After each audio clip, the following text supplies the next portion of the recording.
Introduction. A lot of marketers have all sorts of wrong ideas about social media marketing. Some think that you only need to post viral content to get tons of traffic overnight. They actually believe that if you are able to pump that much traffic to your target website, a large chunk of those people will buy whatever it is that you are selling. Maybe you're selling services, maybe you're selling an event, or maybe you're selling products from an online store. It doesn't matter. According to this idea, you just need to have a lot of traffic, courtesy of viral content on social media, and you will get the conversions you're looking for. There is an assumption that social traffic, regardless of which platform it comes from and regardless of how you qualify that traffic, converts to sales readily. Sadly, none of these assumptions are true. In fact, all of them are tragically mistaken. If you believe in any of these, don't be surprised if you spend a lot of time, effort, and money, only to end up with a whole lot of nothing.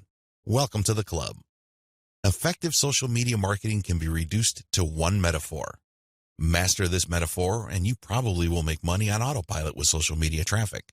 Screw up this metaphor or remain clueless to it, and you'll continue to struggle. You'll continue to believe that social media traffic can easily be generated through viral content. You might keep running after that unicorn, only to get tired and frustrated. It doesn't have to be this way. You just have to have the right metaphor or the right conceptual model to make social media marketing work for you. Best of all, you can make it work on autopilot. You probably have heard all sorts of set it and forget it systems. You probably bought at least one of these products. Well, they're definitely on the right track as far as their label. Social media marketing can be automated. It can be mastered to the point where it can produce income after you've set it. But getting there is another matter entirely, and that's the price people have to pay. And unfortunately, most people are not willing to pay that. They're excited about shortcuts, but they're not willing to take the stairs to get to the top. At the back of their minds, they're thinking that there has to be some sort of elevator. There is no shortcut. You have to work with this metaphor. What am I getting at? Well, the secret to effective social media marketing is an inverted pyramid. It looks like a funnel. That is the metaphor you should have in your mind when thinking of ways to get traffic from social networks and social media platforms and turning that into cold, hard cash in your bank account. I need you to keep this idea of an inverted pyramid in your mind. It should have a wide base at the top. The top of that pyramid is heavy visibility. It has to be there. You need to be visible on the 4 major social media platforms. I'm talking about Facebook, Twitter, YouTube, and Pinterest. Taken together, the traffic volume you can get from these 4 platforms is mind-blowing. They can potentially pump a tremendous amount of traffic, but that's just part of the equation. That's just the top of the funnel. Potentially, you can push a lot of traffic from the top. That's how wide the top of the funnel is. This training will focus on these 4 platforms, but you can pretty much use the tips that I'm going to share with you and modify them to market on other platforms, since many of these principles easily apply. You might need to modify them a little bit. For example, if you were thinking of marketing on Instagram, a lot of the things that I will teach you about Facebook, Twitter, YouTube, and Pinterest can be tweaked to work well on the Instagram platform. Now that you have a clear idea of the heavy visibility that you can achieve with social media, keep in mind that visibility does not mean traffic or clicks to your site. This is a myth. The visibility that I'm talking about means visibility on those platforms. When people share your content within those platforms, you can enjoy a tremendous reach within such platforms. But this does not automatically mean that when you share content on Facebook, people who see your link on the materials shared by their friends would automatically click them.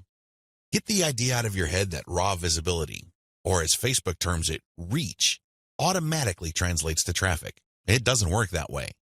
Instead, you need to start with heavy content visibility on each platform. People must see your stuff there. You must achieve a wide enough reach. People may not necessarily click on through to your site, but that's secondary.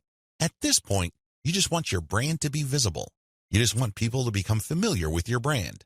So what's the big deal about visibility anyway? You may be thinking, since visibility doesn't mean actual visitors to your website, what good is it? Think about it this way. When was the last time you saw an ad for the first time and automatically clicked it? If you're like most other people, you probably would want to see the ad show up a few times for you to become familiar with it. You might glance at it from time to time. You might read the description from time to time. But after enough showings, you might seriously think of clicking through. The same applies to your content on social media platforms. Don't expect that just because you come up with catchy titles and nice attention-grabbing graphics that this is enough for you to expect a tremendous amount of clicks to your website. It doesn't work that way. People have to be comfortable enough. Your content has to become familiar enough for them to click on it. When audience members click on the content you share through your social media accounts, they get a chance to like your page, follow your Twitter feed, pin your posts, or subscribe to your YouTube channel. They still stay on the platform, but they get a chance to subscribe to your account or follow you. This is the second stage of the social media funnel or inverted pyramid. You have to develop some sort of in-platform credibility. Your content is not just this random material that came out of nowhere. Even if people don't click on it, they see enough similarity in terms of branding, graphics, as well as other content cues so that your brand stands apart from everyone else's. Again, they may not necessarily be motivated to click, but with enough repetition through social media channels targeting certain topic categories and hashtags, your brand doesn't remain an unknown quantity. Once you have people checking your content out through your social media accounts, you can then send them call to action content, CTA. This content recruits people to your mailing list. This social content that you're sharing offers some sort of incentive. Maybe you're giving away a free booklet. Maybe you're giving away software. Whatever the case may be, there is some sort of giveaway to incentivize people to click on that link, enter their email address, and join your mailing list. Whether you use freebies, special content, special free tickets to an online webinar that's pre-recorded, it doesn't really matter. Whatever the case may be, the end game is to get people to join your list. The end game? But when you look at the funnel, the end game is to get people to that narrow end of the funnel. At that end, you're not necessarily getting them to click on an ad to buy something. You're doing something far more valuable. Instead, you're calling them to action so they join your list. You are converting your social media reach, meaning the top end of the funnel, to list membership, which is at the very narrow point at the bottom of the inverted pyramid. This is where the magic happens. Once people join your list because you have successfully incentivized them to enter their email on your squeeze page, you get a tremendous opportunity to build a long-term sales relationship. That's really the best way to describe it, because when people give you their email addresses, what they're really telling you is that they trust you enough to want to have a business relationship with you. This means you should not abuse that relationship. You should not send them garbage. You should not send them spam. And by spam, I'm talking about material that is not related to the topic of your list.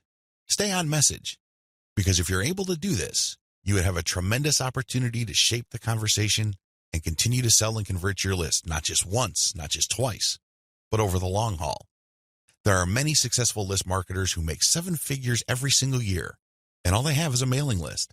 It all depends on how you build that list, who's on that list, and what you are selling on that list. Regardless of how you cut it, you can turn what would otherwise be a huge amount of social media reach into a loyal list.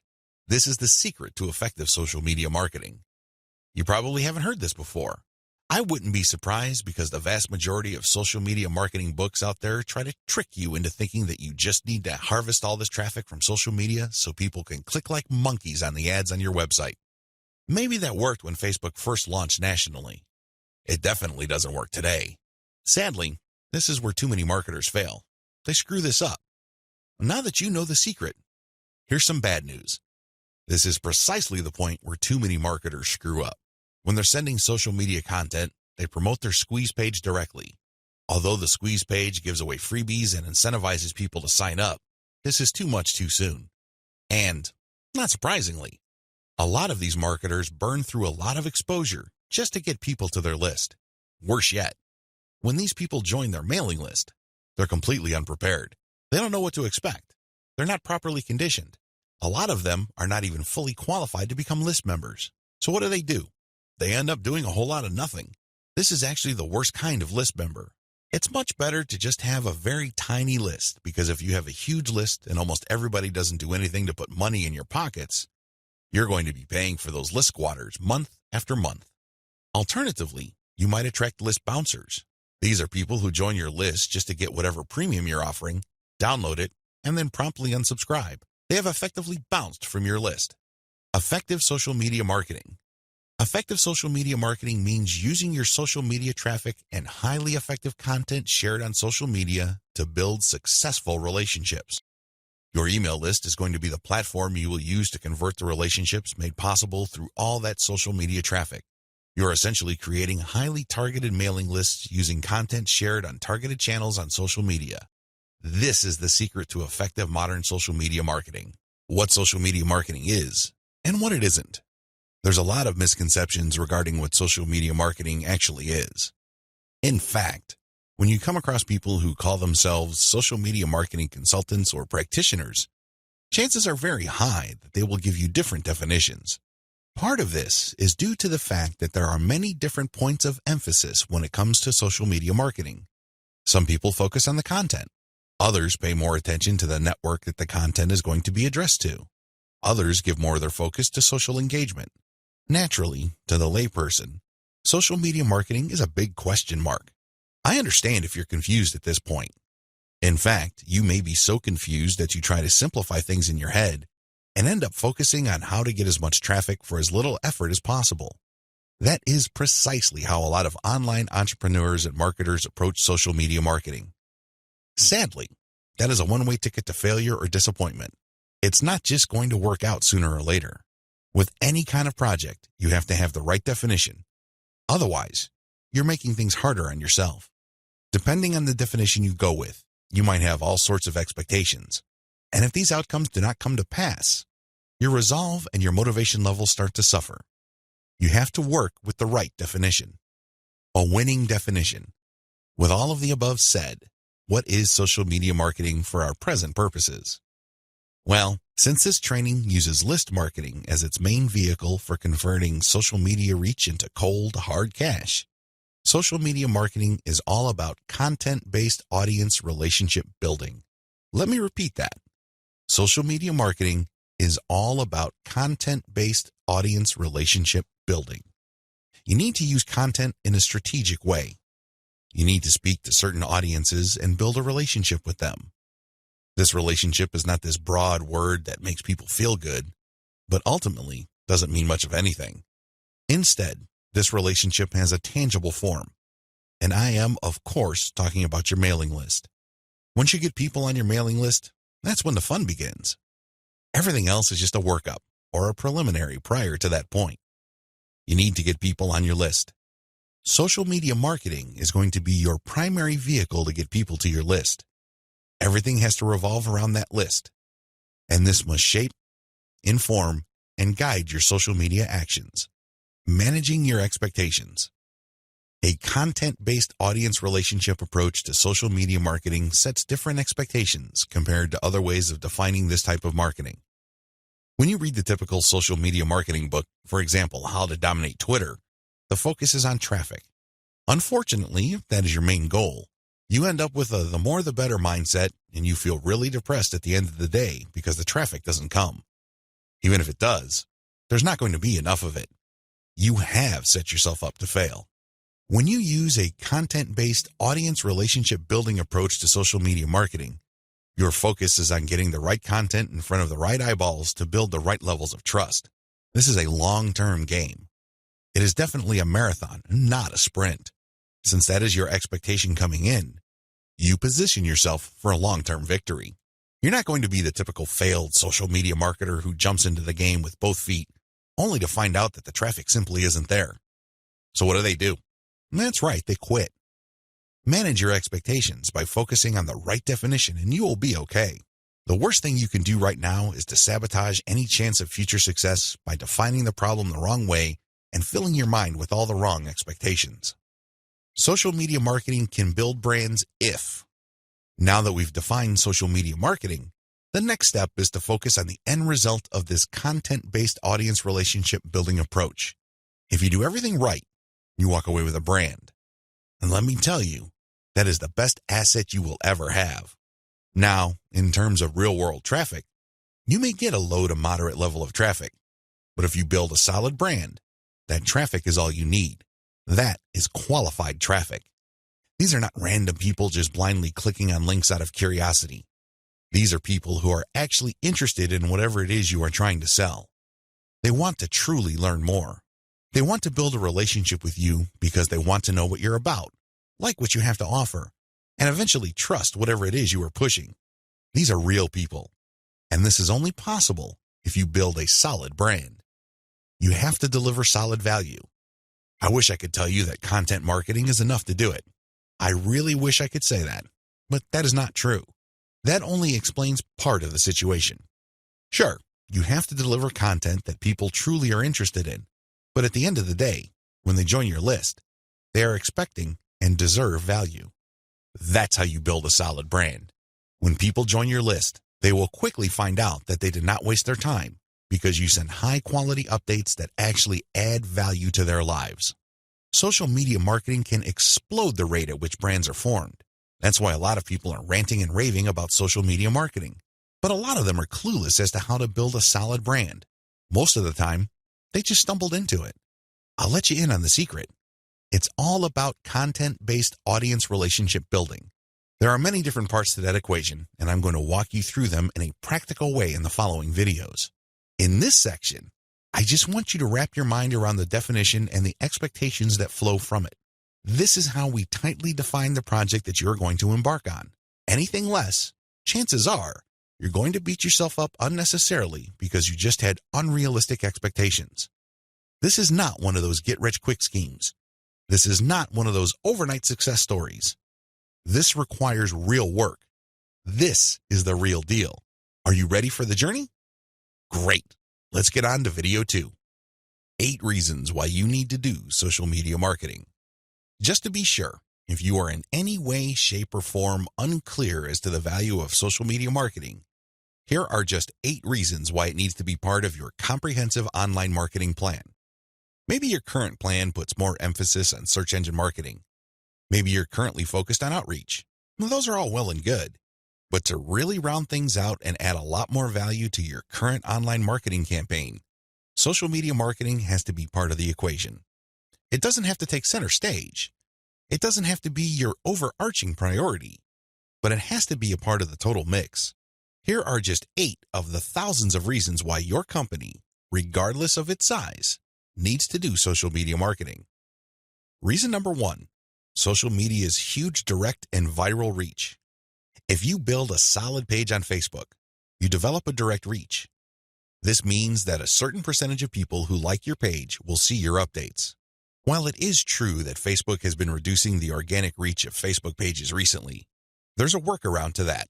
When people go to your page, you can instruct them to like your page and then click your page's settings to show your updates first.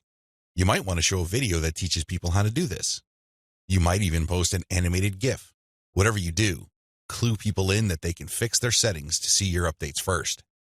Now, for people that take the time and bother to do this, you have to offer content that is really valuable. This puts the onus on you. There has to be real value on your page for them to want to do this. But you can increase your direct reach by instructing people. On top of that, when people like your content, they can share it on their wall. Since people on Facebook have friends and their friends have friends, this can easily have an exponential effect. In fact, even if your page only has 100 likes, but these are real people with real friends, don't be surprised if one of your posts gets really viral and spreads all over the place. Social media enables you to have a large direct reach. It also provides you with a tremendous opportunity to enjoy an exponential content coverage. Reason number 2, social media is habitual. While different demographics have shown softening or weakening of social media usage on a daily, weekly, or monthly basis, this still doesn't take away from the fact that a lot of people habitually use social media.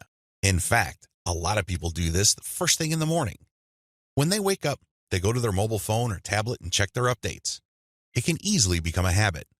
This gives you a tremendous opportunity to get your content and brand in front of many interested eyeballs. Reason number 3, target audiences use different content formats. The great thing about social media marketing is that you're not restricted to just one content format. You're not restricted to video, pictures, links, blog posts, text, or audio files. Instead, different platforms specialize in different formats. And when you create content for one platform, you can easily make different versions of it in different formats to spread out to other platforms. For example, I write a blog post and post it on Facebook. I create a very attention-grabbing graphic for that blog post. So when I post it on my Facebook page, A preview of the image shows up and it grabs a lot of attention. People click on it and they end up on my website. I can take that graphic and share it on Pinterest. I can take the text of my blog post or article and create a slideshow video out of it and share it on YouTube. I can also take that video and embed it in my blog post. I can strip different parts of the article or post itself and feed it into Twitter along with the link to the full post or article. Do you see how this works? You get access to the different audiences or those different platforms by simply repurposing or recycling the same content that you made for one platform and sharing those other formats on other platforms. This increases your potential reach. Reason number 4, most social media platforms can be segmented. If you've ever been to Instagram, you know that when you see a picture, it usually has many different tags. If you've been on Twitter, you'd see that a lot of the hot tweets also have hashtags. Those tags are very valuable. When you use a tag with your content, you are essentially categorizing your content. People use those tags to search for content. This is a very powerful segmentation tool. People who are looking for cute Chihuahua puppies will use certain hashtags that are different from people looking for libertarian political posts. If you have a very tightly defined audience, social media platforms' built-in segmentation tools and features can definitely help you. You probably already know that huge audiences that are not very targeted are essentially worthless. Thanks to social media marketing segmentation features, you can get a smaller volume of people from many different platforms, but you can rest assured that these people are actually interested in whatever it is you are saying. These segmentation tools go a long way in helping you to find a very refined and well-qualified audience base. This, in turn, increases your likelihood of making a sale. Reason number 5, sharing content on most platforms can be automated. Thanks to tools like Hootsuite and Social Oomph, you don't have to worry about manually going to Facebook or Twitter and copying and pasting materials from a document or spending hours setting up your scheduled posts. You can automate your posts to publish up to 6 months on Facebook. This means that you can set up your Facebook account to post 6 to 10 or more times every day, but you don't have to babysit it because you have fed the content in. The best part is that a lot of these automation tools use bulk feeds, meaning you can format your content in an Excel file and convert it to CSV and plug into these tools. You don't have to input the materials one by one. Talk about saving a lot of time while also maximizing your reach. Reason number 6, you can run a 2-track marketing campaign using mailing lists. The heart of a content-based audience relationship marketing campaign on social media is to build a highly targeted mailing list. Now, this is not what you think. A lot of people are thinking that once they build the list, they're on their way to becoming a millionaire. Absolutely wrong. They're missing a step. When people join your mailing list, it really is a general mailing list. By general, I'm not saying that it talks about all subjects under the sun. I'm not talking about that. Instead, I'm talking about general interest in the specific topic. You really don't know yet at this point who is a buyer and who is a person who is simply looking for information and is still trying to make up their minds whether they trust you enough. You create a general list, and then eventually you try to upsell them to a buyer's list. And how do you do that? Well, you sell low-cost items on your general list. You can sell a booklet for $1. It doesn't really matter what the price is. It has to be very low because what you're really trying to do here is that you're trying to give people a means to identify themselves as a buyer, and you want to make it as smooth and easy as possible. $1 is almost an afterthought to most people. They won't think that it's too painful to buy your product. But once they get to your buyer's list, you eliminate them from your general list, and now you have a pure list of buyers. That list, my friend, is a gold mine. That's where you send your money-making updates. That's where you get people to check out your case studies and get them to pay top dollar for whatever affiliate programs or original products you are pushing on your buyer's list. This is called a 2-track marketing campaign. It's extremely powerful, and it has made a lot of people rich. But you have to step away from the very common mistake of thinking that once you get a lot of people to your mailing list, you have it made.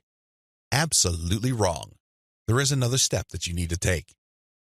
Reason number 7, your brand gets natural repetition through multi-platform marketing. Assuming that all your social media accounts on all 4 major platforms look similar to each other, you get many bites at the apple. You really do. When people run into your brand on Facebook, there's a chance they might run into your brand on Twitter. If there is enough graphical similarity between your brands, then they can see that you're all over the place and they can converse or engage with your brand regardless of where they are on the internet. Eventually, this builds a tremendous amount of familiarity and people might become so comfortable that they join your mailing list when you call them to action. The best part of this is that it happens naturally by you simply creating accounts on all the major platforms. Your brand speaks to people who are interested in your niche, regardless of where they go. Reason number 8. Save money through content repurposing. Make no mistake about it, content generation is expensive. Even if you hire highly qualified, talented, skilled, and experienced people from countries with huge numbers of people who speak English as a second language, you can still be out thousands of dollars every year. High-quality writers from places like India, Pakistan, and the Philippines may be cheaper than American writers, but their costs still add up over time. One of the things about social media marketing that really excites me is the fact that you can create content and repurpose it into many different formats. This reduces your cost. If I hire a writer from India and pay that person $1,000 a month, I can get a fixed amount of content. At this point, I can choose to pay that person another $1,000 to get even more content, or I can take whatever content he or she produced and turn them into videos, infographics, or strip them down into questions for tweets. I can turn them into diagrams. I can take the voiceover of the video that I produced and turn it into a sound file.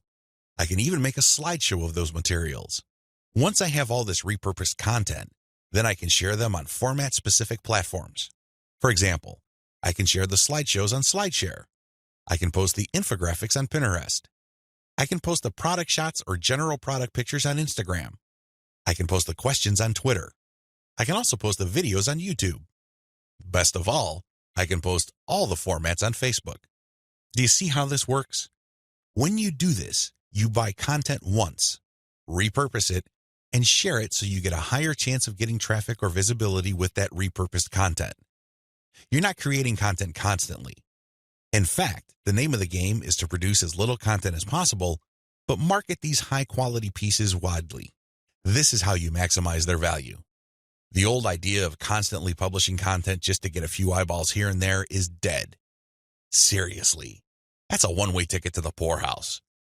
Your better approach would be to make that content work for you by converting it into many different formats. You then share these different formats on platforms that specialize in those formats. I hope the 8 reasons above are clear and that you are pumped up to do social media marketing right. In video 3, we're going to talk about picking a social media marketing campaign that is most likely to produce results for your type of online business. See you there. You need to modify your social media marketing campaign based on your online business type. I know this video is going to throw a lot of people off, but people need to understand this. One of the major reasons why a lot of otherwise intelligent and experienced social media marketers fail to get the results that they're looking for is the fact that they're using the wrong approach. Their approach to social media marketing and the websites they're promoting is a one-size-fits-all approach. Now, you don't need me to explain to you why that's a bad idea. It doesn't work in most areas of your life, and it definitely doesn't work when it comes to social media marketing. You can't look at this project with the mindset that as long as you pull traffic from social media platforms, then you can use the exact same method and the exact same communication tactics, regardless of the online entity or business you are promoting. Since we're using content to develop relationships on social media platforms, this one-size-fits-all approach is even more fatal. I mean, it's a bad enough idea as it is, but if you were to use a content-based campaign, it gets even worse. The reality is that different business types require different content and publishing strategies. You have to customize, modify, and tweak your particular content and publishing strategies on social media to fit the type of website you are trying to promote. Now, there are a huge number of website variations out there. In fact, there are too many. I would venture to say that the only limit really is your imagination.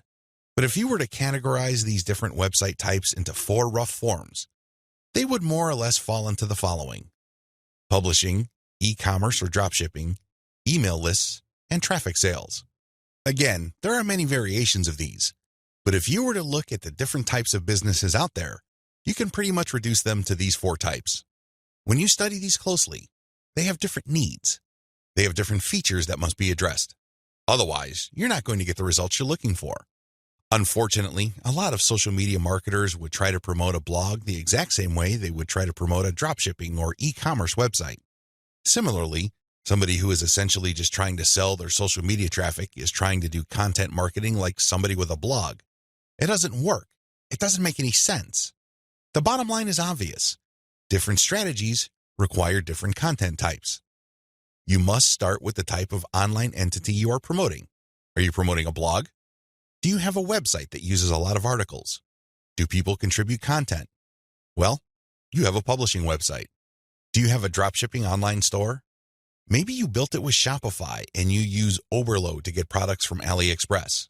When people buy stuff from your storefront, your software orders the materials from AliExpress and you keep the difference. Maybe you sell from your own inventory. It doesn't really matter. You run an e-commerce website. This is very different from a publishing business. Similarly, if you make your money through your mailing list, you can't market on social media the same way as you would if you had an online store. Again, different strategies require different content types. What do you have available? Now that I've gotten you thinking about how special your specific website target is, I need you to look at the different content types available to you. You need to think outside the box. You need to look at all the available options out there and how you can create content that is tailored to your specific type of online entity.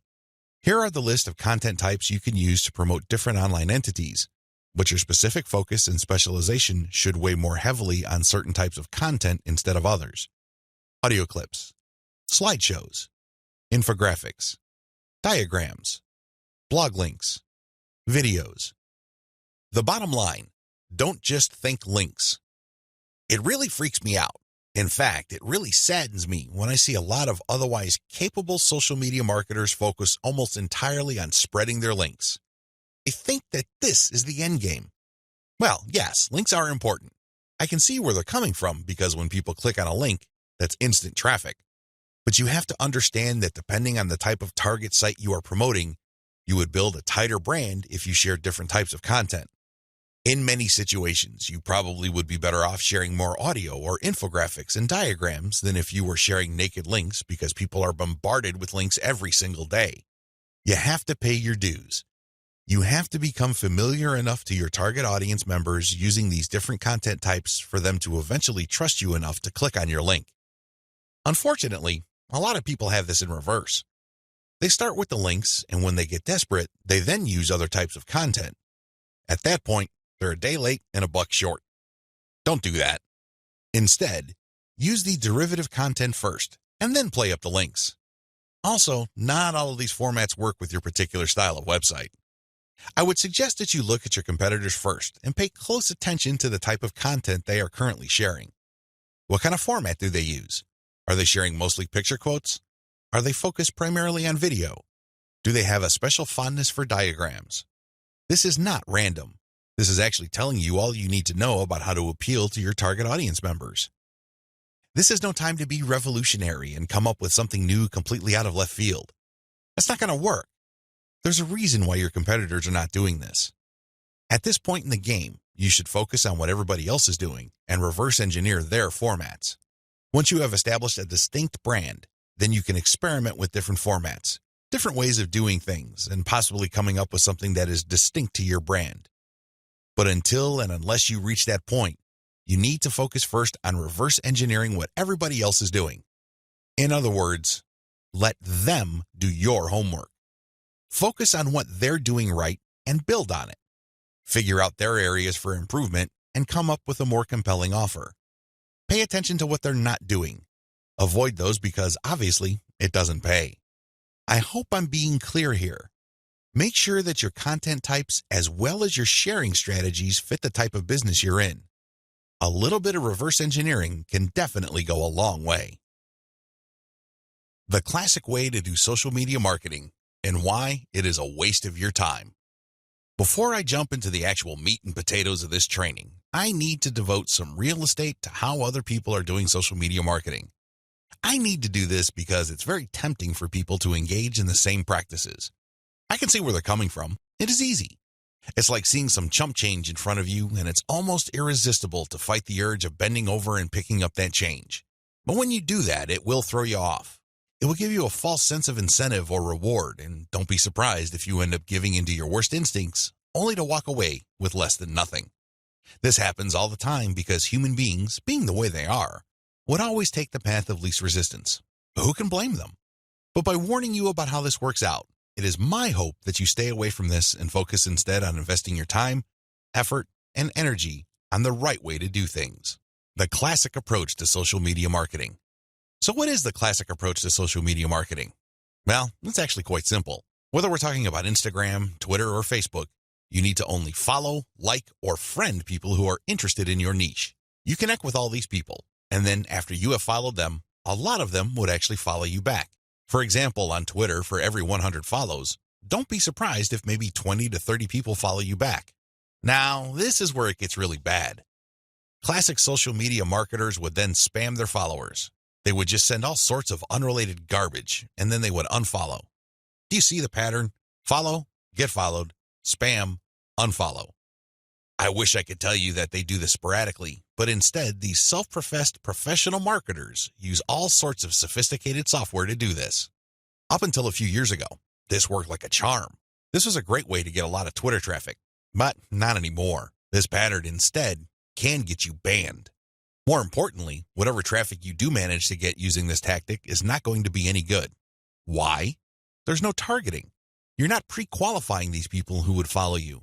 The only reason why they followed you in the first place is because you followed them first. Where's the selection there? Where's the targeting there?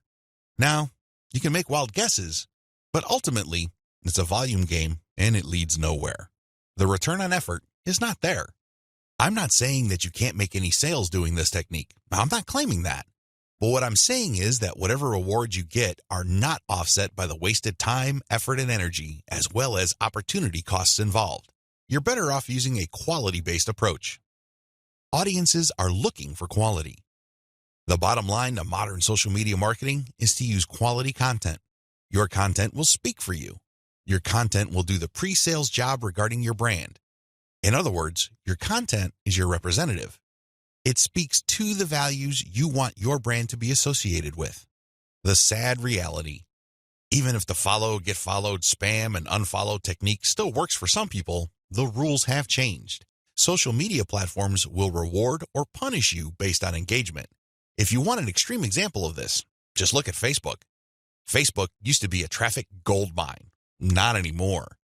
You need a really high level of engagement to preserve your reach on Facebook. If you get normal levels of engagement, good luck. That's how bad things are, and that's why I need to take this time to spell out why this classic social media marketing no longer works. Other failed methods. I would be remiss in my duty to educate you on failed social media marketing strategies if I don't also mention other failed techniques. First, hashtag hunting no longer works. This technique involves marketers finding hashtags that are trending. They basically would publish niche-specific content, but use unrelated or irrelevant hashtags and pair them with their content. They do this because they want to hitch a ride on the upward trend of those hashtags. They know people are searching for those hashtags. They know that these hashtag trends are hot, so they want to poach as many eyeballs as possible. Unfortunately, the traffic that you get is not going to be any good. People are looking for specific types of information, and when they see that your content is so obviously unrelated, they're not going to click through. You might even get reported. Another failed method you should stay away from is influencer spamming. There are many influencers in most all niches. If you want to see this in action, go to Facebook or Twitter. There are many specialized pages and specialized Twitter accounts. Now, constantly mentioning those influencers on your content is not going to help if your content doesn't really add any value. There has to be a reason why you are engaging with these influencers, and drawing their attention is not enough. Getting them to look at your content because you think your content is hot is a lousy idea. Instead, you should focus your engagement tagging based on what they did. For example, if an influencer was talking about recent trends in athletic shoes, then that person would be fair game for an article I post regarding the latest trends in athletic shoes and what they mean in terms of the bottom line of large footwear apparel companies. That influencer would be directly interested in what I have to say because I'm sharing content that is not only high quality, but is directly related to stuff he or she is already talking about. Do you see the specificity here? Do you see the direct link? Now, compare this with an influencer who talks only about Forex, and I tag that influencer when I'm talking about Bitcoin. That person's going to get annoyed. Do you see the difference? Finally, automated publishing with no outreach is not going to work. Basically, what you're doing is throwing spaghetti on the wall and hoping something sticks. If you're just publishing content on an automated basis on Twitter, Facebook, Pinterest, and other platforms, it's anybody's guess whether people would actually engage. You have to do some outreach. You have to draw eyeballs to your content. You have to find existing pools of highly qualified audiences and get your social media account in front of their eyeballs. Use your very best content. If you do this right, your automated publishing on social media will be greatly rewarded. Use a shotgun approach and you're probably going to get the same results as other failed social media marketers. 10 steps to faster and easier modern social media marketing. In this video, I'm going to give you an overview of the 10 steps I'm going to teach you in this training. This training is a product of many failed experiments. Believe me, if you've been exposed to some type of hot or groundbreaking social media marketing technique or strategy, I've been there. I've done that. This training is a product of all my experiences. I know what works and I know what doesn't. I also understand that people have different skill levels, time horizons, and project resources. I understand the limitations. I understand most people's concerns regarding social media marketing. Accordingly, I've come up with a 10-step program that appeals to most social media marketers, regardless of how small or how big their budget is, and regardless of their skill levels. If you're looking for a truly effective social media marketing game plan that you can set up to pretty much work on autopilot, this is it. Please understand that these steps that I'm going to lay out are exactly that, steps. You need to follow them. You can't skip a step. You can't assume that since I mentioned certain keywords or I'm talking about certain themes and topics that you have mastered this already. I need you to look at all this information with an open mind and pretend you are learning social media marketing all over again. If you don't have that mindset and you are all too eager to skip steps, don't be surprised if the plan that I'm teaching you will not work for you. How can it? You zip through it. You rushed. You skipped through certain key parts. You need to be patient with this program by going through each step. Don't go to the next step until you've mastered the step you're on.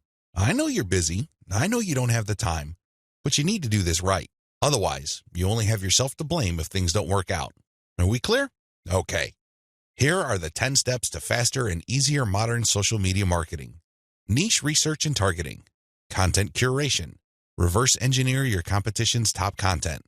Create fine-tuned payload content. Market your mailing list right. Unlock the power of repurposed multi-platform content. Automate content sharing. Scale up your targeting. Sell to your list differently. Reinvest your profits the right way. Those are the 10 steps. I know they sound pretty simple. They definitely appear pretty straightforward, but the devil, as always, is in the details. See you in the next video. How to do niche research and targeting the right way. I can't even begin to tell you how many times I've run into social media marketers and they automatically want to know about traffic generation. Forget about niche research. Forget about consumer intelligence. Don't worry about setting up the right site to get in front of the right target audience eyeballs. Let's just skip straight to the good stuff. That's the kind of mindset that I run into all the time. And that's why a lot of people struggle in this game. You have to understand that until and unless you find yourself barking up the right tree, you're just going to be chasing your tail. I know I'm using a lot of dog analogies, but these are the most appropriate. Most people are simply just chasing their tails and wasting a whole lot of time doing stuff that doesn't really add to their bottom line. A lot of these, and I would guess all of them, can be quickly dispensed with if people only did niche targeting ahead of time. In other words, know your audience. Since you have a clear profile of who your target audience is, the next step is to go to these different social media platforms and find them there. Believe it or not, whatever it is you are promoting, regardless of how esoteric, obscure, or weird it may be, there are already people on social media platforms talking about or showing interest in whatever you are promoting. I know it sounds crazy, it sounds weird, but it's absolutely true. Your job as a marketer is to find those audiences on these social media platforms. The way to do this, of course, is to identify your business's target audience. Sadly, most marketers don't even bother with this. Instead, they just look at social media marketing as a simple task of finding traffic. That's it. That's the name of the game. That's all there is to it. If you want to be successful, you need to be clear about who your target audience is. And believe me, this is not always easy. You're going to run into the temptation of making educated guesses about who your target audience members are. Most of the time, that doesn't work. Thankfully, there is an easier way. The more you take random shots in the dark, making all sorts of wild guesses, the more money and time you will lose. There's a shortcut here. Find your competitors. Seriously, just find them. And let me tell you, regardless of how weird, esoteric, or seemingly unknown your niche is, there will be at least one competitor on social media. Find that organization or business and let them do your niche and target audience research for you. Since they've already started and are already speaking to your audience, find out who your competitors are and look at their social media profiles. Reverse engineer who they're following. Pay attention to who they're targeting. Look at how they categorize themselves. In the most simplest terms, pay attention to the hashtags they use with their content. These clues should be enough to give you an idea of where to start. This way, you get a head start.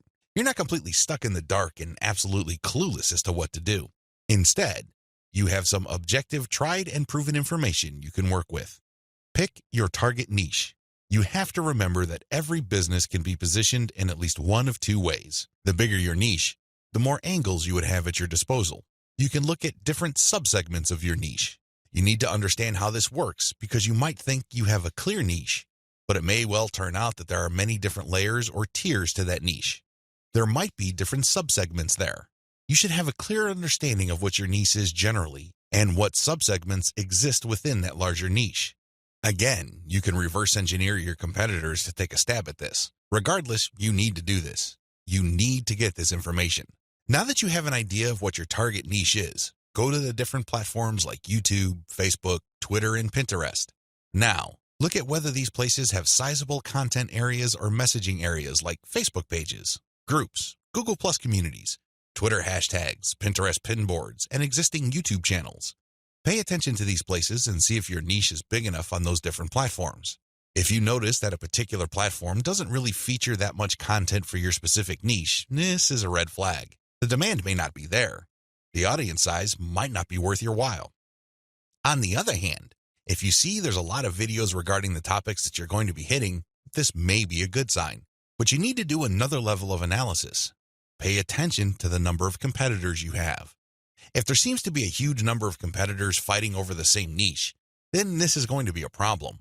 But if it turns out that there's a lot of content targeting your niche, but they're only produced by a handful of people or organizations, this is an encouraging sign. Also, pay attention to how active your target audience members are. Look at the content that's being shared regarding your niche. Do you see a lot of engagement? Do people share this stuff? Is this hashtag quite prevalent? Look for these and other objective indicators of activity. When you wrap your mind around these indicators, then you should have a clear idea of whether you should target your niche at a particular platform or whether you should ignore a platform altogether. List out your niche indicators. While you're doing reverse engineering, pay attention to how your niche is indicated on platforms. These involve hashtags, categories, keyword targets, labeling patterns, and tags. Use these to do the analysis I described above. Again, in any niche, there are sub-niches. So your goal here is to find a sub-niche or a way of positioning your content so you don't run into a ridiculous amount of competition. You're still tapping into a sizable pool of demand, but you're not making things impossible for yourself by running headlong into well-entrenched professional competition. You will probably need to keep experimenting with different sub-niches until you find one that is promising enough.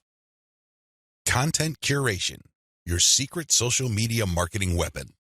Now that you have picked the specific sub-niche that you're going to be targeting, as well as finished doing advanced research on where your sub-niche or niche segment audiences are located on social media platforms, the next step is to find content. I've got some good news and some bad news. The good news is that you stand to save a lot of money. The bad news is that you need to put in a lot more time and pay attention to details. There are no two ways about it. You cannot drop the ball when it comes to the quality of the content that you are going to be sharing on your social media accounts. Each and every piece of content you share must build your brand. This is non-negotiable. You can't just pick random pieces of content that somehow, some way has something to do with your niche. That's not going to help you get the right eyeballs. That's not going to help you establish the kind of credibility and authority you need to eventually convert highly specific and qualified traffic from social media into cold, hard cash. What is content curation? As I mentioned above, you stand to save a lot of money with content curation. This should be obvious. After all, you're not going to be using the content that you yourself created. Content curation is all about picking other people's content and sharing those materials on your social media accounts. This creates a win-win situation. Since you're sharing links and descriptions of such content, the creator of that content gets free traffic. You, on the other hand, get to build up your credibility because people are rewarded for following your accounts with highly targeted, highly specific, value-added content. Everybody wins. The user wins, you win, and of course, the original content creator comes out ahead. This is how it's supposed to work. You win big time because you save a tremendous amount of money not having to create a huge amount of original content. If you've ever tried to write your own stuff or outsource content creation, whether in the US or to other parts of the world, it can get quite expensive very quickly. Content curation enables you to build credibility with your audience in a very inexpensive way. You use other people's content. You get to entertain them, build credibility, and gain their trust. The downside here is the time. Sure, you're not spending greenbacks, but you're definitely going to be spending time. As I mentioned above, you cannot be indiscriminate when you are trying to do content curation. Whatever goodwill you have built up for your brand will go up in smoke if people catch on to the fact that you are just randomly curating and spreading low-quality content that may have something to do with your niche. That's not going to cut it, not by a long shot. Adopt the right content curation strategy. Now that you know where your target audience members are on social media platforms, you build credibility by populating your social media accounts with highly credible, high-authority third-party content. This is called curation. In between those materials, you're going to be sharing your own original content. From time to time, you're going to call people to action to take a look at the incentives you're giving away for them to join your mailing list. This is how you play the game. When people follow you, they are rewarded with top-notch content. It doesn't really matter whether you produced that material or it was written by somebody else. Your followers get rewarded for following your account. They get niche-specific material. Eventually, you build trust with them because you only send them the very best materials. They start paying attention to your own materials. More importantly, they start noticing the content you share, which actively encourages them to sign up to your mailing list. This is the key. You intersperse your own original content. You create an impression of quality in their minds because you're sending only the very best third-party content. You then mix in your own original content, which is of the same quality as the other stuff you're sending. Eventually, they warm up to your brand, and this is where your call to action content comes in. You call them to action regarding the freebies you're giving away. Maybe you're giving away software, a booklet, discount codes, or even a full-blown book. It doesn't matter. You are ethically bribing them to enter their email addresses so they can download the incentive. That's how you build up your mailing list. On top of all this, when people join your mailing list, you call them to action to share the emails that you're sending them. Maybe you should ask them to forward that email to their friends. Maybe you would want them to copy and paste the material and post it on their Facebook wall. The best part to content curation is that it's very easy to automate. Seriously, this is one way of content promotion that is very automation friendly. You only need to get the URLs of the third-party content that you're curating and plug them into an Excel sheet. You then convert the file into a CSV file, which is then imported by social media scheduling tools like Hootsuite and Social Oomph. You don't have to manually enter anything. You don't have to schedule everything by hand. You can do all of this through software. Isn't that awesome? You get to build credibility while at the same time minimizing work. Now, with that said, you need to pay special attention to the content quality. High attention to detail is the key. You have to resist the temptation of running basic keyword searches on Google or on social media platforms and grabbing anything that is somewhat related to your niche. That is a one-way ticket to brand destruction. You worked hard to build your social media brand. It really would be a shame to see it all go up in smoke because the content you're curating is very unpredictable when it comes to quality. There may be several days when you're sending the very best, cutting-edge reports on your niche, followed by a few days of just completely worthless content. What do you think prospective fans would think? Either they would think that your brand is unreliable or you're unprofessional. Whatever the case may be, you're not going to be convincing people that your brand focuses on the very best in your niche. You need to be very discriminating when you select your content. You have to read through the materials. Make sure that the content is alive, updated, and well-written. This, of course, takes time. The trade-off, obviously, is that you don't have to spend money. Regardless, you need to pay close attention to the content that you're sharing because it represents your brand. The quality it contains either makes your brand look good or erodes your brand. It's your choice. Reverse engineer your competitors' top content. In the previous video, I mentioned that you're going to have to mix in your original content. Now, the question that's probably on the top of your minds is, how do I know which content to produce? Well, there are two ways to do this, like I mentioned earlier in this training. You can try to figure out things on your own and engage in all sorts of experiments, or you can just simply allow your competitors to do your homework for you. I hope you can see which path is the easiest. It should be obvious. If you are sending the very best content on your niche, your original content must be at the same level or better. Otherwise, your followers are not going to take the bait. They're not going to trust your brand. They appreciate the fact that you're collecting all this information, and they're probably going to stick around and follow your social media accounts. However, you can't count on them to do much of anything else. There's really no incentive for them to join your mailing list. Why should they? Your content is not that great. They only need to compare the kind of original content you produce with the other top-notch third-party stuff you're sharing to see your weakness. Do you see the problem here? You have to produce top content if you want your brand to be credible. Thankfully, this is easier than you think. Simply reverse engineer your competitors. Look at their most successful stuff. How do you know? Look at the social media indicators of their content. How many likes does their top content get? How many shares? Is there any other indicator that shows that this content actually has traction? Maybe you should pay attention to the number of comments for that content. Maybe you would want to run a backlink checker on a piece of content and see how many other blogs or websites link to that piece of content.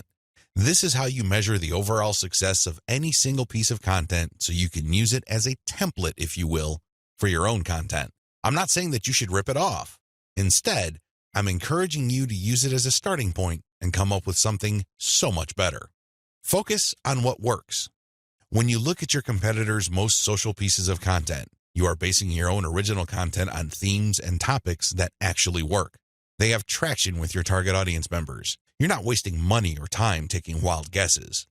This is one of the most common mistakes social media marketers make. They think that they have the best ideas regarding hot content in their niche, so they come up with all sorts of content that they think is just plain awesome, only to fall flat on their faces.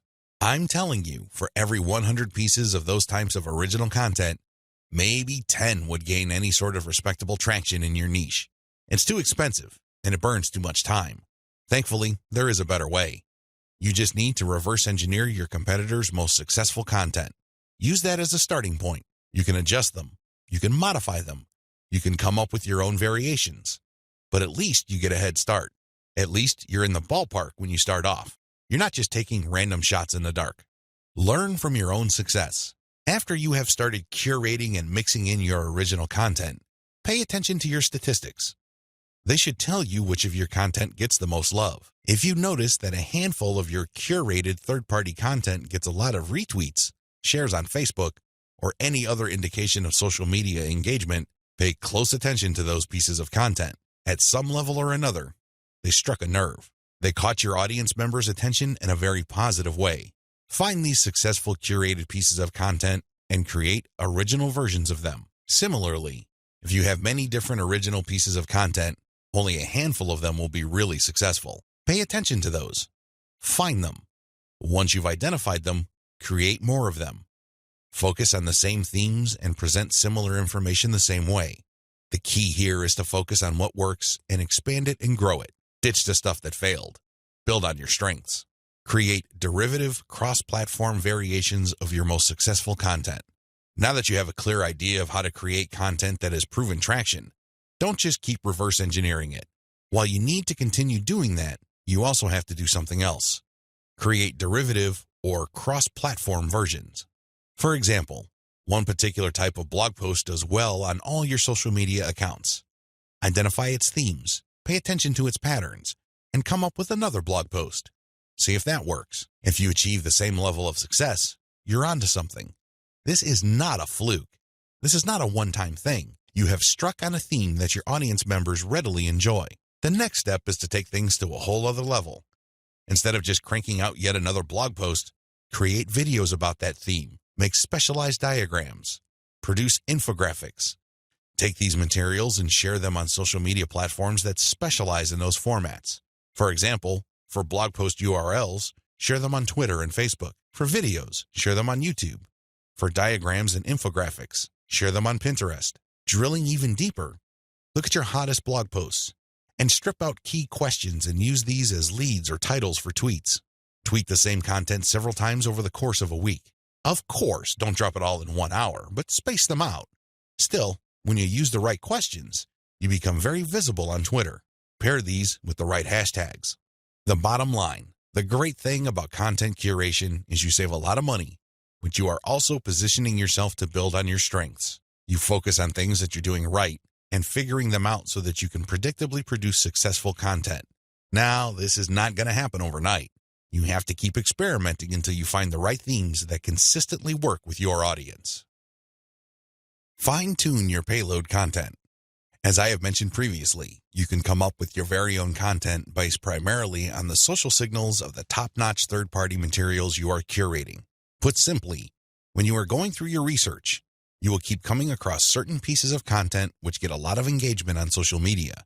These are all the objective indicators you need to understand that you are looking at high-quality, high-demand content. At that point, you can come up with your own version of that content. You can use it as a template, so to speak. Another approach would be to just do curation first. You just take all the high-quality third-party content with great social signals and put them all on auto-publish on your social media accounts. You run this curation campaign for several weeks. Soon enough, you will see a pattern. Eventually, you will see that some of these materials get a lot more engagement than others. At that point, you can then come up with your own version. Personally, I pick my own content using both methods. If I'm in a hurry to get people to sign up to my mailing list, I do the first method. But if I'm unsure about the niche or I'm still trying to feel my way around in terms of understanding my audience, I would stick to the second method. There's really no one right answer. It really all depends on your situation. The great thing about the second method is that you are picking out your original content strategy based on what actually works in terms of your social media accounts. You have to understand that even though high-quality third-party content may have a lot of objective social signals, those signals may have been generated in different contexts. Maybe the original publisher was doing something that you may not be doing. Do you see how this works? Still, you can definitely do the first method if you're in a hurry. But if you have some time to spare, you might want to try the second method. Do curation first, let it run, and then pay attention to your statistics. You should be able to see a pattern. In fact, based on my experience, content that tends to do well often falls within a narrow range of themes. In fact, in some of my campaigns, almost all of the content that got a lot of love from the internet was focused on one question. That's how focused your audience's needs may be. You should pay a lot of attention to the following. Look at the engagement of the content and the click-through. A lot of social media marketers drop the ball at this point. They think that it's all about engagement. Now, I'm telling you, regardless of how many likes, shares, or comments a piece of content gets, if people don't click through, those engagement signals are not worth much. Remember, at the end of the day, you want traffic. That's the whole reason why you're doing this in the first place. Getting caught up in how many shares, likes, or comments you get is not going to do you any good. You have to always pay attention to the click-through. There has to be some sort of ratio between total engagement and click-through. The higher the ratio of the click-through, the more attention you should devote to a piece of content. Study high click-through and high engagement content closely. Now that you have identified curated content that performs well, the next step is to analyze them with a fine-tooth comb. Ask yourself, what problems are people interested in when they read this piece of content? How are these pieces of content positioned or presented? Do they use some sort of emotional headline? Do they use subheadings that ask questions? Do they drag the person along? Or do they just lay out the information dead center? Pay attention to cosmetic issues. People do judge a book by its cover, and blog posts and articles are no different. How are these materials formatted? Do they have big pictures? Do they have header pictures? Do they use diagrams? What are they doing exactly? Once you've answered all these questions and you're comfortable with the answers you got, the next step is to create your own content specification sheet. This is going to be your template. Now, make sure that you're not just basing it on one successful piece of content. That third-party content might be a fluke. The company behind it might just have gotten lucky, and for some reason, that piece of content went viral. That's not going to help you. You have to base your template on the success of many different pieces of curated content. This way, you can be more confident of the fact that even if you barely comply with all the specifications, you would at least get some decent and positive results. Using the information above, Create payload content. Now that you have gotten your template together, you need to create your own high-quality, high-engagement original content. This content is going to be used to sell people on your mailing list. When they read this content, they're supposed to get excited about joining your mailing list.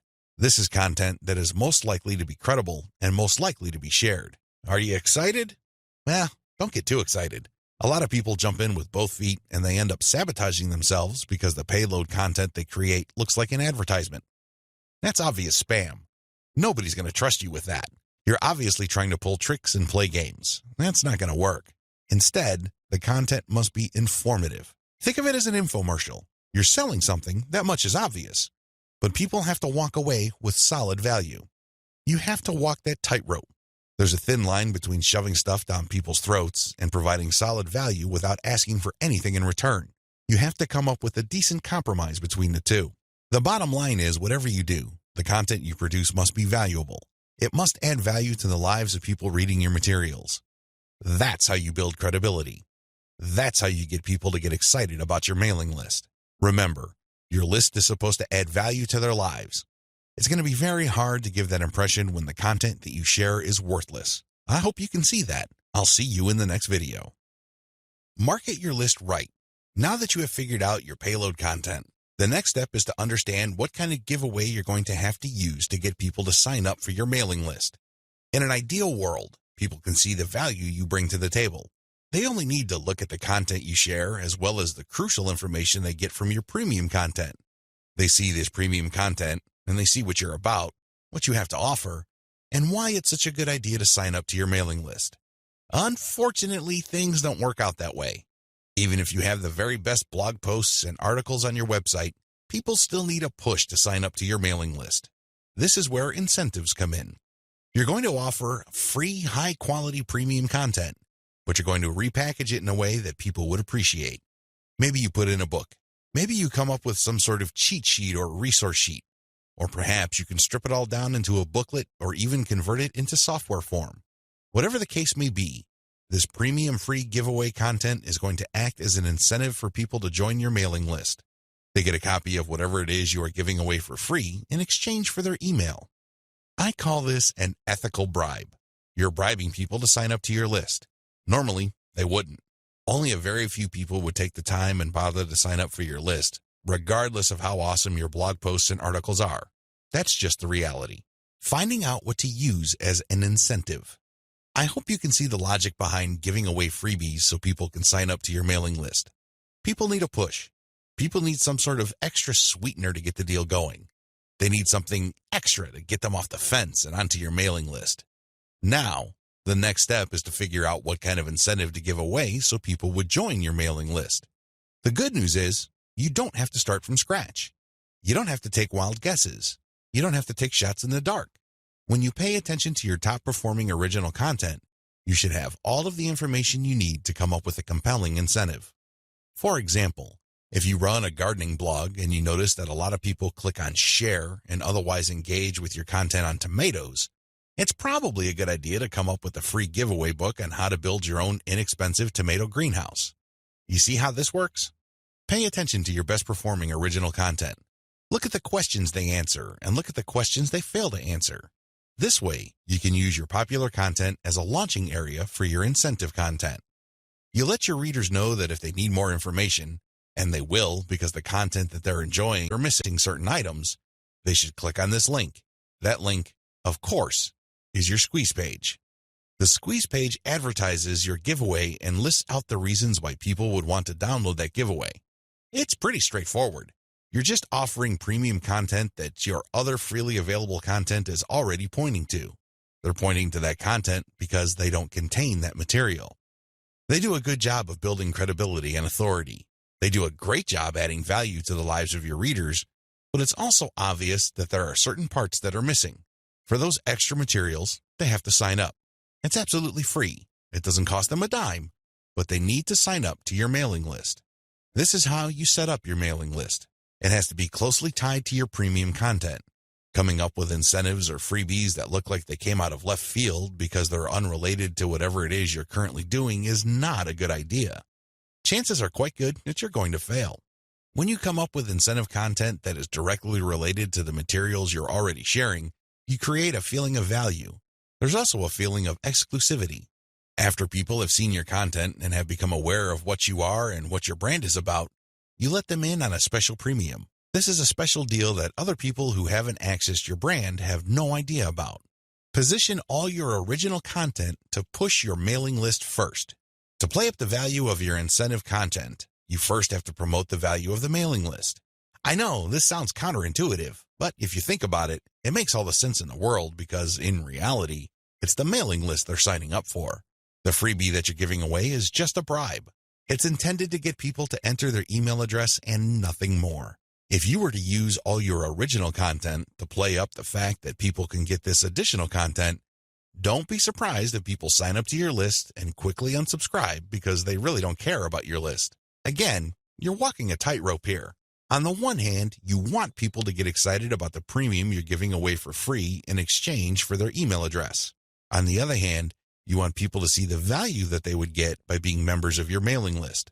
This is how you should play it. All your original content should push your mailing list first. I'm not saying that you should not tie it into the incentive, but your original content should highlight the fact that when people join your mailing list, they will continue to get valuable information. This is the key, because when you use your tried and proven content to push mailing list membership, people are less likely to join your list and immediately unsubscribe.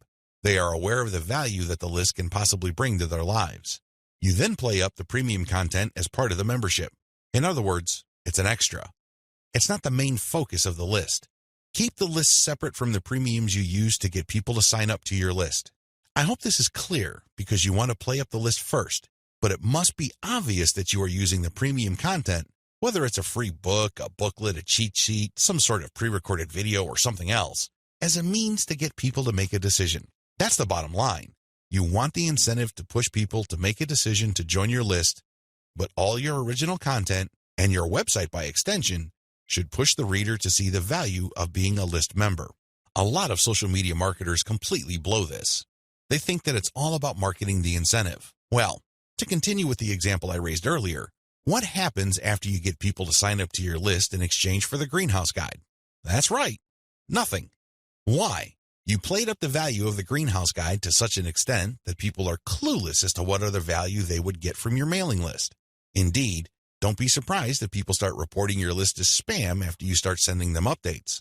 They were so focused on getting the free book that the updates from your mailing list completely took them by surprise.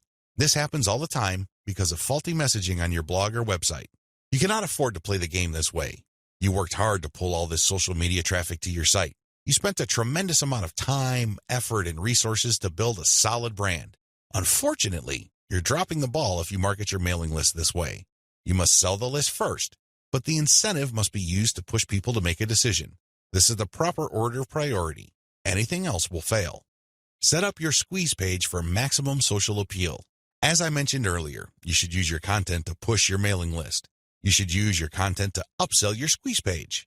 But this doesn't mean that you can get away with badly designed squeeze pages. It's not going to cut it.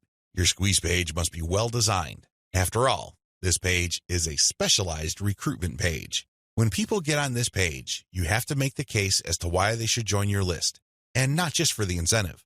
While the incentive takes a big chunk of the real estate of a squeeze page, you should be clear about the fact that people are signing up to your list. With that said, you have to make your case. Why should people bother with your updates? Why should people stay on your mailing list? What kind of value would they get? Remember, people are always asking what's in it for me. Your squeeze page must answer that question effectively, clearly, and powerfully. Your squeeze page must be well designed enough to be able to make that connection, while at the same time, it must be easy to market on social media. Maybe you should have a graphic on your squeeze page that can be easily posted on Pinterest. Maybe you should have a video on your squeeze page that can be easily shared on YouTube. There are many ways you can go with this. What's crucial is that your squeeze page must be social media ready. At the same time, it should also do a good job of recruiting people. Set up the right confirmation page. When people join your list, thank them and make them feel welcome. You also have to clue them in regarding the content they should expect to receive. Make them feel that they just did the right thing. Make them feel that they solved a major problem. Not only do they get access to the digital freebie you're giving away, but they're also going to be receiving valuable information regarding a particular topic that they have problems with. This is how you sell the list. Simply hyping up and over-promoting the premium is not going to help you convert social media traffic into cash. That's just not going to happen. You have to sell the list. You have to build trust in the list. Unlock the power of repurposed content.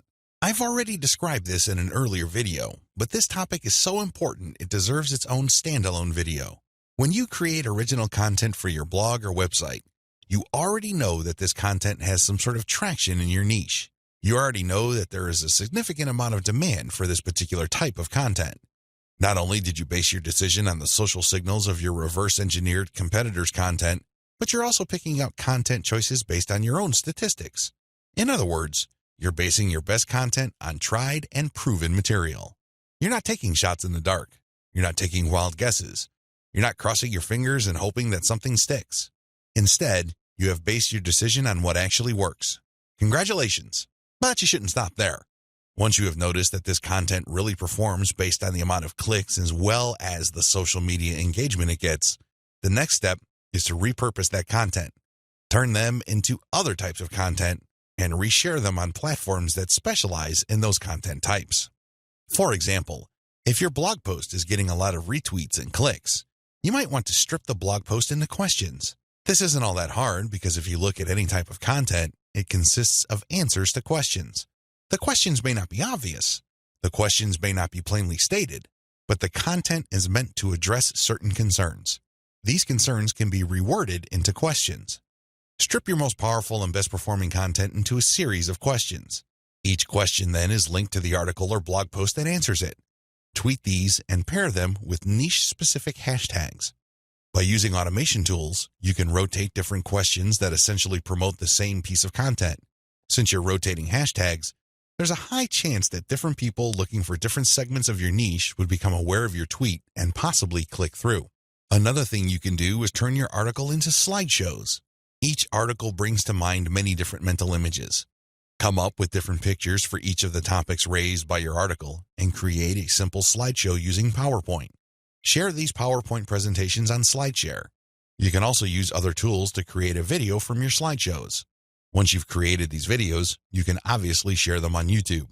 Alternatively, you can look through the issues you raised in your blog post and turn them into infographics.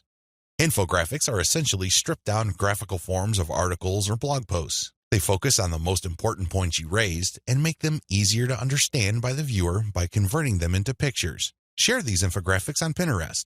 Finally, you should make sure that all your blog posts or articles have a nice header picture. This way, when you load the link on Facebook, a nice preview shows up. It grabs eyeballs and people are excited to share the content. On Facebook, you have a wide range of content formats to choose from. You can share links, videos, infographics, photos, diagrams, and even audio files. After you share materials on your Facebook page, you should then get the link to that post and then share that Facebook page link in Facebook groups that cater to your niche or a related niche. This is how you unlock the power of repurposed content. If you play the game this way, you spend less time creating content and more time promoting. Promotion is the name of the game. You may have great content, but it's not going to do you much good if people don't even know it exists. For every hour you spend creating content, you should spend 10 hours promoting that piece of content. This is how you build up a successful mailing list. This is how you create a solid brand on social media. Start with powerful content, but create different versions and spread it on many different social media platforms. Use automatic content sharing. Before I get into content sharing automation, I want to highlight one other important reason why you should repurpose your content. If your audience members keep seeing that you talk about the same stuff over and over again, chances are you will lose them. People want to hear new stuff. People want you to explore other related needs of theirs. They don't want you to basically keep recycling the same stuff over and over again. Unfortunately, that's precisely the kind of risk you're running if you simply focus on giving people more of the same successful stuff. You know that a particular content theme works. You know it gets a lot of engagement. You know that it draws a lot of clicks. It's perfectly natural for you to want to keep recycling that same theme. Don't do it. Focus on the very best way to present that theme and stick with it. Just do it a few times, but focus more on repurposing. This way, when people get into contact with your content, they can see that you are talking about something that appeals to them, but in different formats. They are more likely to pay attention. They're more likely to click through. They're more likely to share. Keep this in mind when it comes to repurposing. Don't think that Video 11 is completely optional. It isn't. You want your social media feeds to consist of highly successful content as much as possible. It really would be a shame to figure out what works, only for you to get lazy and just focus on text content. I'm sorry to say it, but text content can only take you so far, which brings me to content sharing automation. Since you're going to be sharing a lot of content, and much of this content being third-party as well as original and repurposed content, you're probably going to have your hands full if you decide to do this manually. First of all, since you're going to be covering many different platforms and sharing different formats on those platforms, you have a lot of forms to fill out over and over again. Sure, you may have created an account, one for each of those platforms, but submitting to those places requires you to fill in forms. Posting on Facebook involves form filling. Now, if you really don't have that much content to share, this should be barely manageable. But if you're looking to maximize your visibility by publishing on your social media accounts several times a day, you need to automate. Unfortunately, simply plugging in information into content publishing tools is not going to do you much good. You have to know when to publish. Believe it or not, the vast majority of your target audience members check their Facebook, Twitter, Pinterest, and YouTube accounts within a certain block of time every single day. Post outside of that block of time and you miss the eyeballs of the vast majority of your audience members. Sounds good so far, right? Well, here's the problem. Different audiences have different time preferences. How would you know? This is where experimentation comes in. First, you're going to have to share your content randomly at different times of the day. As much as possible, share content every hour. Set your content automation tools to publish every hour. Let this run for about a week or two. After the experimental period is over, check your stats. Facebook Insights, for example, will tell you when most of your page fans checked out your content. Armed with this information, you should set up your automated software to publish your content in a cluster to fit those optimal times. For example, in the experimental stage, you're publishing one piece of content every hour. That's 24 pieces of content spread out over a full 24 hours. After you checked Facebook Insight, it turned out that 80% of your content views actually take place between 8 a.m. and 5 p.m. You then take those 24 posts and compress them within that 8 a.m. to 5 p.m. window. This is how you publish in clusters. Forget time blocks outside of that time frame. This way, you maximize your chances of the right eyeballs seeing your content. Special notes for Twitter.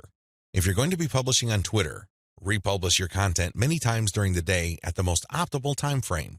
Facebook Insight already told you that your content is being viewed within a specific time frame. Chances are your Twitter fans have the same social media viewing habits. Stick to that time frame. Now, here's the secret.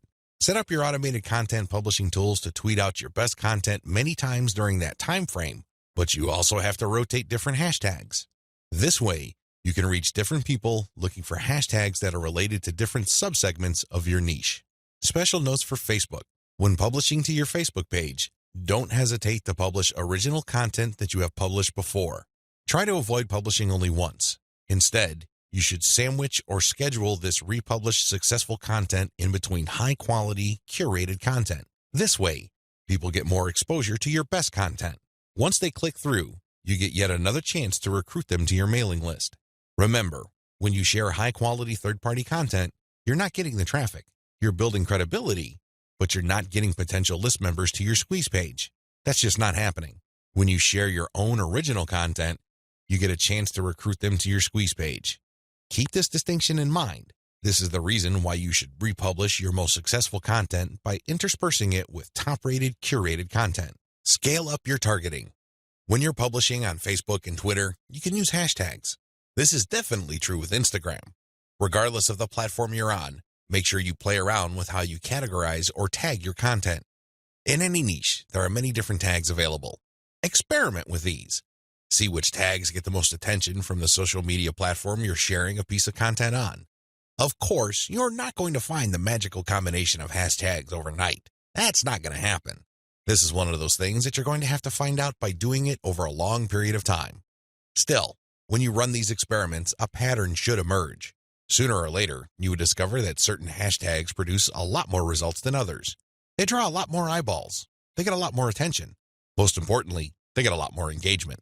Stick with those. Experiment with tagging niche-focused influencers. When you're doing research on hashtags on Twitter, for example, you would be able to find influencers that specialize in those hashtags. These people just love to post content related to certain topics. They use a narrow range of hashtags every time they post. It seems that's all they focus on. Find these people.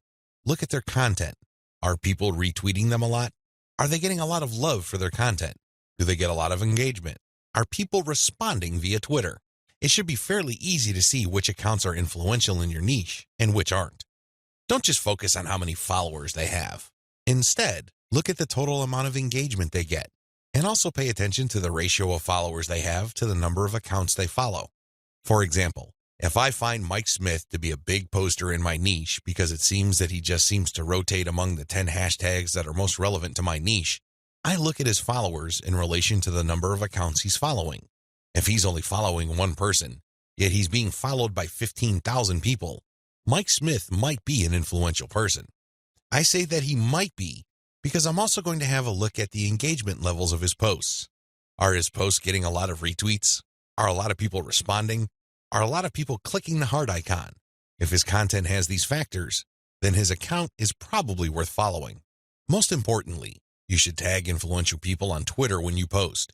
You use your most powerful hashtags and you mention them in your post. This can help you get on their radar. These people would be put on notice that you are also sharing content that is similar to the stuff that they are interested in.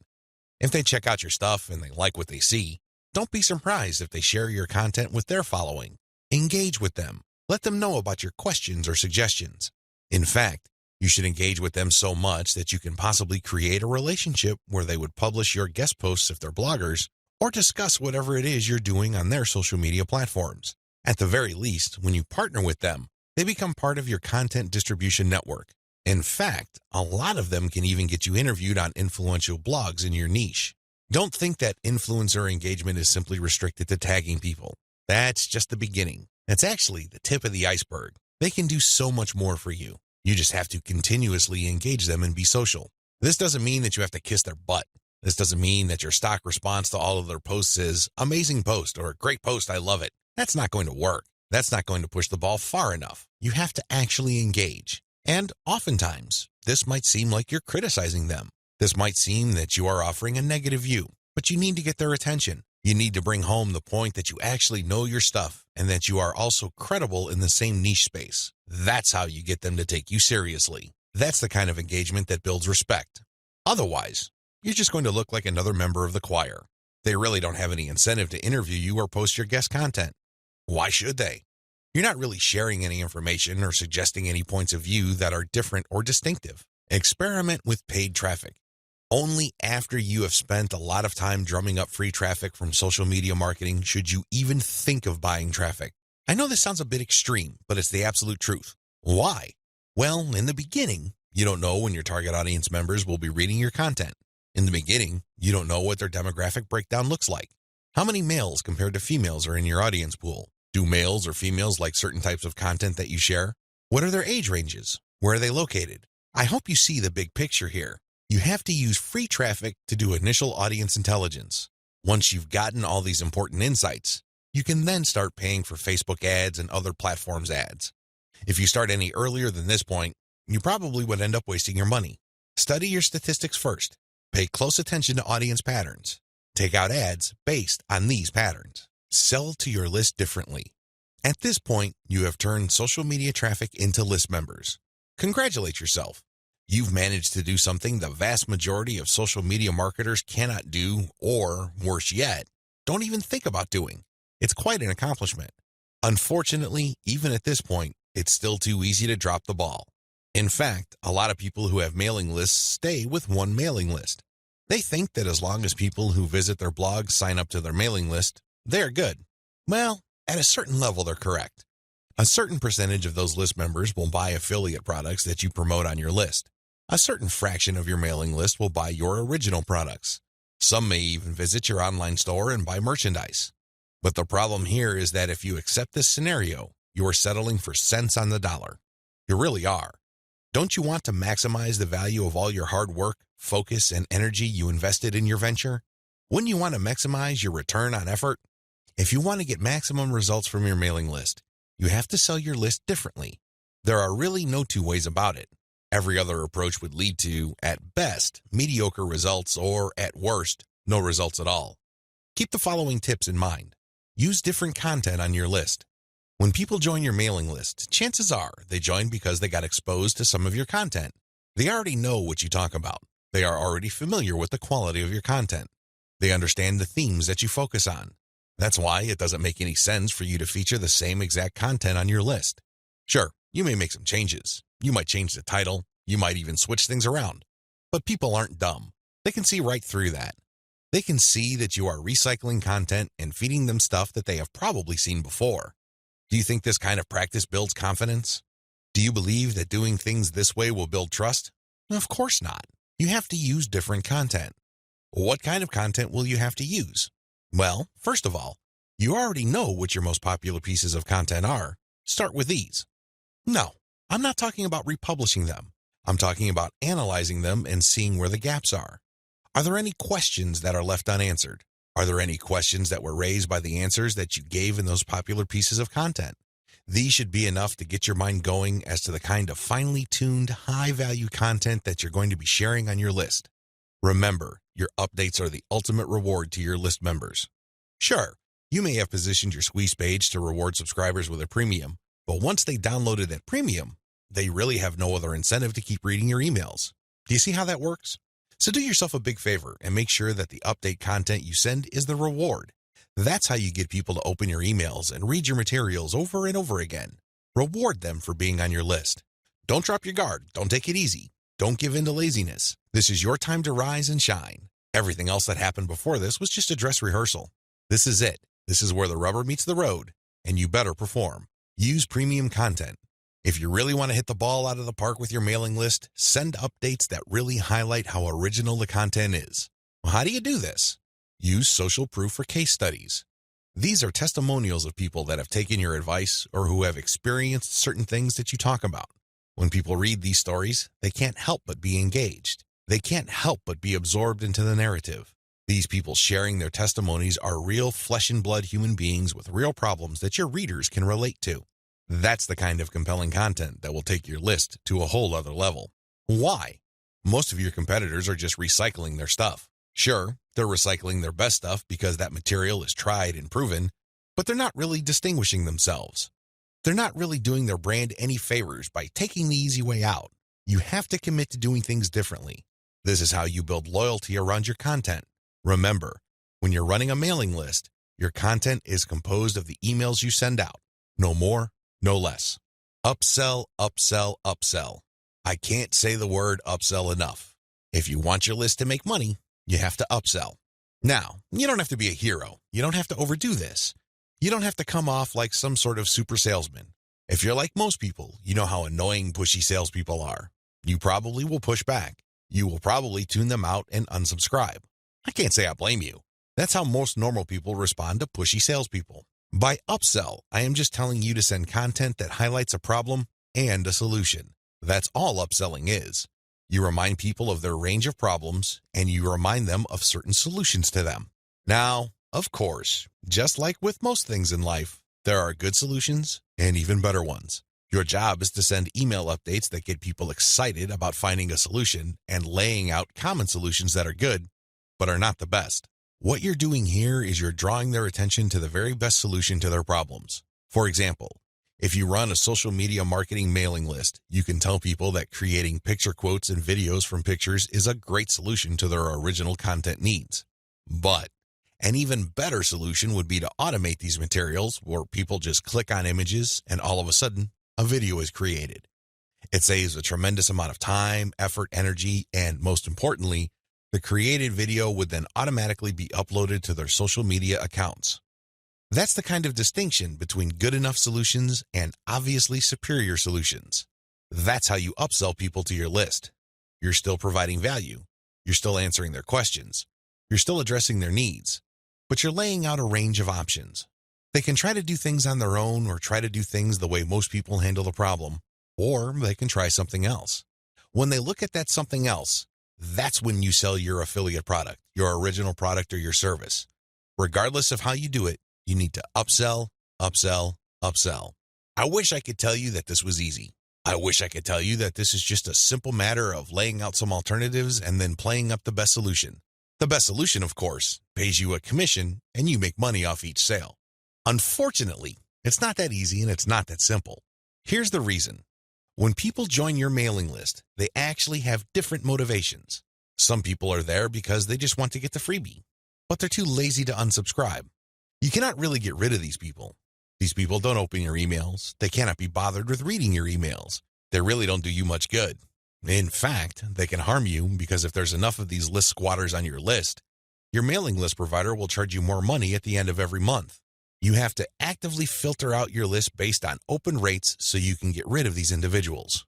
Again, you cannot eliminate them entirely, but you can minimize their numbers. Other people are initially excited about your mailing list, but for some reason they stopped reading your emails. Even others constantly check your emails, and they really love what you have to share, but the problem is they feel that your premium offers are simply too expensive. Now let me clue you in on a secret. When somebody tells you that whatever you're offering is too expensive or too unaffordable, what they're really trying to say is that you haven't completely sold them on it yet. Alternatively, you haven't completely filtered them yet. Either they're not motivated enough or you did not give them enough reasons to be motivated. Regardless, they're still on the fence. You need to push them off the fence. Expert salespeople know this because in the big scheme of things, there's no such thing as unaffordable. If you talk to somebody and you convince that person that they absolutely need to buy your product, there's really no difference between a $10 product and a $1,000 product. They will get that product because you have elevated their perception of that product to the realm of need. People take care of their needs first. Their wants are often left at the back burner. I hope you understand this. I hope you get this. It's not because your affiliate product is too expensive in absolute terms. Instead, it's because you have failed to either qualify the prospect or make your case. And this is why simply upselling by itself is not going to work. You have to take the next step, which I'm going to describe below. Use the $1 list filtration method. You have to filter your list members into two groups, interested people and interested people who buy. These are two totally different groups of people. Now, please understand that just because people open your emails religiously, it doesn't necessarily mean that they would buy from you. Like I said above, maybe you did not present your case properly. Maybe you did not qualify them properly. This $1 list filtration technique that I'm going to teach you enables you to filter your list members properly. What you would do is, instead of trying to upsell people to $19.95, $34.95, or $349.50, or any other similarly priced products, everything that you're going to be selling on your general list will be priced $1. No more, no less. By general list, I'm talking about the list all people who sign up to your mailing list get on. This is your default list. I want you to treat this general list as your starting list. This is kind of like the vast, unfiltered, generic mass of people who are interested in your brand. When you upsell people using $1 offers, you enable people to segregate themselves based on their motivations. These are people who are motivated enough to spend $1. In other words, they see the value in your content, and they are willing to put their money where their mouth is. Now here's the secret. There's really very little distance between paying $1 for something and paying $100 for something. This is a lesson I learned firsthand. When I first tried this, I thought the only people that will get on my dollar list are cheapskates. These are misers. In the back of my mind, I thought that they're just not going to buy big-ticket items. Boy, was I proven wrong. If somebody is able to psychologically hurdle the distance between 0 and 1, they can, given enough exposure and enough content, hurdle the difference between $1 and $100. This is not theory, nor is it speculation. I see this all the time with my own two eyes. Your job is to filter your general list. You're basically telling people, when you run these $1 offers, to prove to you whether they are just interested or truly interested. This is a self-segregating mechanism. Use it. People who sign up for your general list are interested in quality content. That's what they're there for. But only a fraction of them would actually be willing to pay money. You make your money off this golden fraction. You use your buyer's list to make real money. Again, you have to sell your list differently. This applies to your two types of mailing lists as well. Your general list, they get quality information that is distinctive like social proof and case studies along with upsell messages. Your buyer's list, on the other hand, gets more in-depth material with higher value upsells. Again, if somebody's willing to go from $0 to $1, you have a tremendous opportunity to get that person to go from $1 to $100, $1,000, or whatever amount you want. Now, keep in mind that the higher the dollar value, the lower the conversion rate, but you get the point. You have to get people to segregate themselves based on their readiness, willingness, and eagerness to buy. And since $1 is essentially friction-free, this list filtration method works like a charm. Reinvest your profits the right way. By this point, the $1 filtration method has enabled you to make a decent chunk of cash every single month from social media traffic. The next step is to create a business. At this point, you might be feeling that you're just engaged in a hobby. It's a well-paid hobby, but still a hobby nonetheless. This too can be a trap. This can hold you back from the great success that you could otherwise achieve with social media. How do you turn the information that I shared with you into a platform for a business that can withstand the test of time? Simple. Reinvest your profits the right way. Move into other niches after you master your system. This training helps you identify your target niche. I've also given you the techniques to do well in that niche using social media traffic. Once you've made quite a bit of money on your niche and this money comes in month after month, you have to think big. You have to look into other niches that are related to your current niche. This thinking is actually pretty straightforward. If you have already mastered your niche to the point that you're making automatic income month after month, then you can apply the same system to other niches that are closely related to the one you're in. This is how you scale up your business. Instead of just one stream of cash, you build many different streams of cash based on the system that you mastered. You know what hashtags to target. You know what kind of content gets eyeballs. You know how to present information on social media. You know how to promote a mailing list. These and many others form part of your system. It really would be a shame to restrict that system to just one niche. Once you've mastered those, find niches related to those and grow into these other fields. Highly successful list marketers don't just operate one list. They operate dozens, and this translates to 6, if not 7-figure incomes year after year. If they can do it, so can you. Buy more targeted traffic after you find out what works. Once you have discovered the type of content marketing strategy on Facebook that works, you can buy targeted traffic. How? Use Facebook's lookalike technology to target people who share the same interest profile as your existing audience. This is what's so awesome about Facebook. This is also what gets them into all sorts of hot water. Believe it or not, accept it or not, Facebook is spying on you the moment you log into the platform. It pays attention to what you like. It pays attention to what you comment on. It pays attention to what your friends like. And it makes all sorts of predictions regarding your behavior and your interests. Accordingly, if you like certain topics, it creates an interest profile. Facebook's lookalike audience technology enables you to find people who haven't visited your Facebook page who share the same interest profile as your current fans. Talk about an amazing technology. Take advantage of this. It enables you to show your brand in front of eyeballs who are more likely to appreciate it. Invest in more original content. You might want to invest in original content. If you're already making a decent profit from your current system, you might want to take things to the next level and add a whole lot more value to the lives of people following your brand on different social media platforms, as well as in your blog or website with original content. Now, this doesn't mean that you have to roll up your sleeves and write everything yourself. You can hire professional writers to do this. Thanks to global outsourcing, you can get high-quality original content from places like Ozkey.org without it costing you an arm and a leg. You can get high-quality content that truly engages your audiences without it killing your profit margin. Invest in more content updates. This advice really flows from the previous point I raised. If you're going to be investing in more original content, automatically you will be investing in more content updates. You will have a lot more original materials to share. These two actions go together. Regardless, you need to step it up in terms of content updates so you can pack a lot more value. Invest in your original products. When you're started out setting up this system I teach you in this training, you probably would be focused on affiliate products. You get an affiliate from an affiliate program, you market that link on your email updates. When somebody clicks on that link and buys something, you get a commission. Pretty straightforward, very simple. Well, if you really want to make a lot of money, you have to turn your back on affiliate marketing. You really do. Instead, you have to sell your own stuff. The reason why you need to do this boils down to control. When you are selling other people's materials, you are at the mercy of their squeeze page, their landing page, and ultimately, the quality of their product. What if their product sucks? What if their sales page converts only a fraction of the people it could otherwise have converted? You lose out. That's the bottom line. If you want to maximize your control over your income, you need to invest in your own original products. Thankfully, outsourcing is always available to you. You can outsource to professional companies like Ozkey.org or other specialized content producers to help you produce high-quality original materials for cents on the dollar.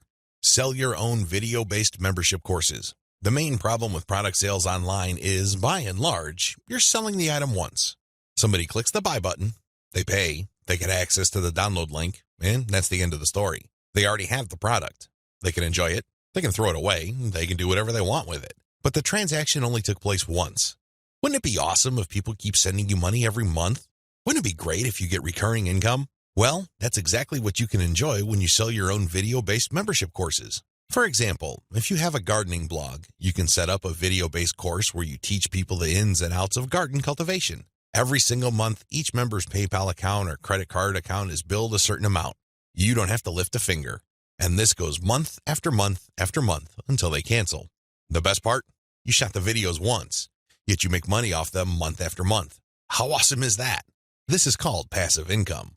And the great thing about this is that you don't have to stick with video. It can be any kind of membership. Maybe you can give them access to pictures. Maybe you can give them access to files or even software. It doesn't matter. What they're paying for is the right to download that material month after month. This is the key. Recurring income should be your ultimate goal. This is how you maximize your effort. You're putting in less work while getting more money out of the system. Unfortunately, this is not something that you can master getting out of the gate. It also doesn't happen overnight. You have to pay your dues by doing the other steps above first. Conclusion. Social media marketing confuses a lot of people. It definitely leads to a lot of dead ends if you let its myths get the better of you.